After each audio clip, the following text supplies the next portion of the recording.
IIT ISM Dhanbad के orientation programme में अंतर्राष्ट्रीय स्तर पर मशहूर कंजर्वेटिव पॉलिटिकल थॉट्स, इकोनॉमिक्स और फॉरेन पॉलिसी के एक्सपर्ट डॉक्टर शुरभोकमल दत्ता ने प्रेरणादायक भाषण दिया। साथ ही संस्थान की शताब्दी वर्ष के लिए शुभकामनाएं भी दी। आईआईटी आईएसएम धनबाद में नए छात्रों के लिए चल रहे ओरिएंटेशन प्रोग्राम के दौरान एक अहम सत्र को संबोधित किया। उन्होंने भारत के विदेश नीति और भारतीय अर्थव्यवस्था का उभार विषय पर बातचीत करते हुए देश की बढ़ती वैश्विक भूमिका और ताकत पर जोर दिया।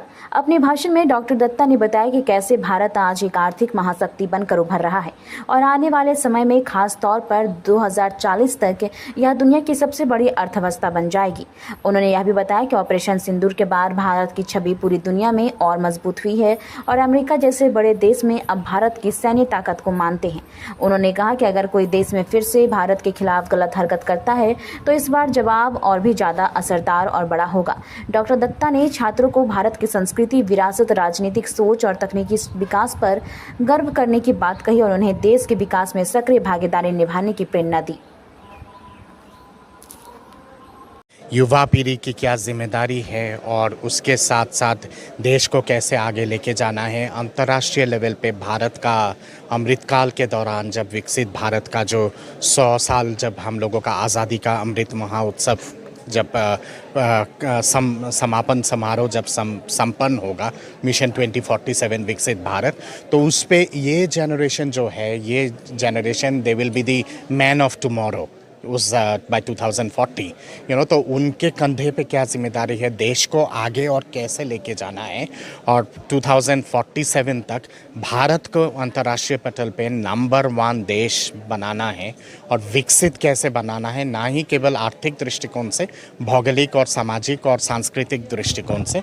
इसके बारे में अपने विचार में रखने की कोशिश किया और युवा जनरेशन इतने शानदार संस्था पे एडमिशन लिए है। आईआईटी आईएसएम धनबाद का अपना एक रुतबा है, अपना एक लेगेसी है, 100 साल पुराना इंस्टीट्यूट है और अब सेंटिनरी सेलिब्रेशन भी शुरू हुआ है। तो इतने जो बेहतरीन अपॉर्चुनिटी मिला है, इस अपॉर्चुनिटी को कैसे सही दिशा और गति दे पाए युवा जनरेशन और उनका क्या रोल है ताकि तिरंगा हमेशा माथे पे रहे, इसके बारे में अपने विचार रखने की कोशिश किया।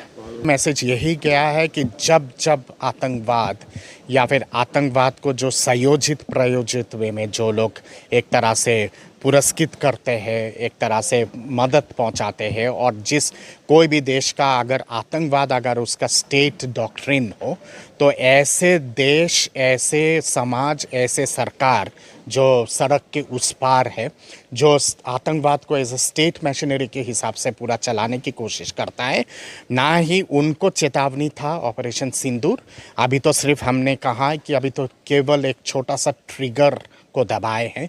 दोबारा अगर ऐसा गंदगी फैलाने की कोशिश करेगा तो तमाम जितने सारे आतंकवादी संगठन हैं जो वहाँ पे मुनीर के छत्र छाया पे या फिर पाकिस्तान के आईएसआई के छत्र छाया पे जो एक शरणागत होके जो छुप के रखा है, छुप के बैठा हुआ है, उनको ना ही केवल ध्वस्त करेंगे, उसके साथ साथ उनके जो आका है रावलपिंडी, लाहौर और इस्लामाबाद पे, उनका भी अंतिम विदाई होगा ज़रूर। और यही चेतावनी और यही एक तरह से मैसेज था पाकिस्तान के लिए, चीन के लिए जो पाकिस्तान को हमेशा समर्थन देता है, और अंतर्राष्ट्रीय समुदाय को भी कि there is no good terrorism and there is no bad terrorism. आतंकवाद आतंकवाद है और कोई देश अगर आतंकवाद को अपना डॉक्ट्रिन बना के अगर दूसरे देश के विरोध में अगर कर रहा है और नरसंहार करने की अगर कोशिश कर रहा है, तो उस देश को कलम के माध्यम से समझाया नहीं जाएगा, डॉशियर के माध्यम से समझाया नहीं जाएगा, तलवार के माध्यम से और तोपों के माध्यम से समझाया जाएगा।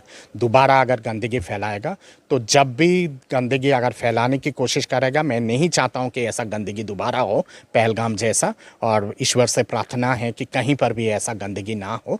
पर अगर पाकिस्तान कोशिश करता है तो अगले बार जब ऑपरेशन सिंदूर पार्ट 2 होगा, वो पाकिस्तान क्या है और अरब सागर क्या है किसी को पता नहीं चलेगा, एक हो जाएगा। सतर्क रहने की, और मैं समझता हूँ कि देश का निर्माण, देश का भविष्य तभी संतुलित हो पाता है जब देश के निर्माण और देश के विकास के लिए केंद्रीय सरकार के साथ साथ प्रदेश की सरकार भी साथ साथ कदम मिला के चले।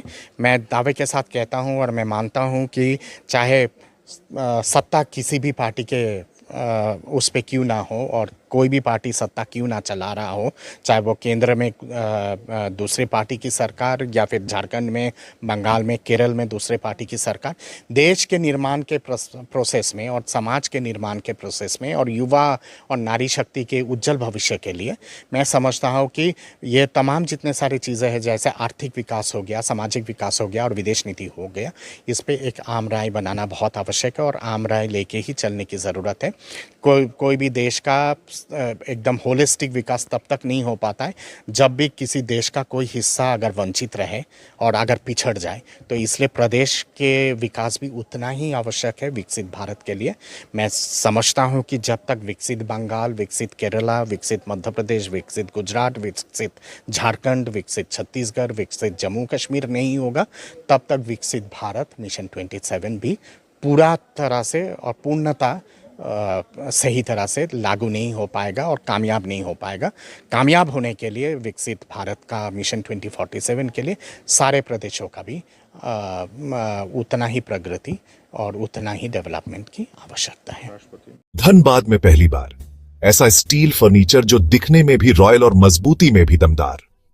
Location Nilanchal colony, Saraidhela. यहां मिलता है 18 गेज का 304 ग्रेड स्टील।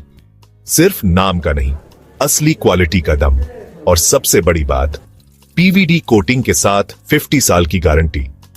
मतलब न कलर उड़ेगा, न फर्नीचर पुराना लगेगा। हर प्रोडक्ट कस्टमाइजेबल है। आपका डिजाइन, हमारी मेहनत, सर्विस चार्ज बिल्कुल फ्री। और दाम मार्केट से सस्ता। अलमारी, टेबल, किचन रैक, जो चाहे वो बनेगा आपके स्टाइल में। अभी कॉल करें 8789815488 या 9608676782। Chanchala steel furniture, Nilanchal colony, Saraidhela. एक बार आइए, देखिए, फिर कहीं और जाने का मन नहीं करेगा।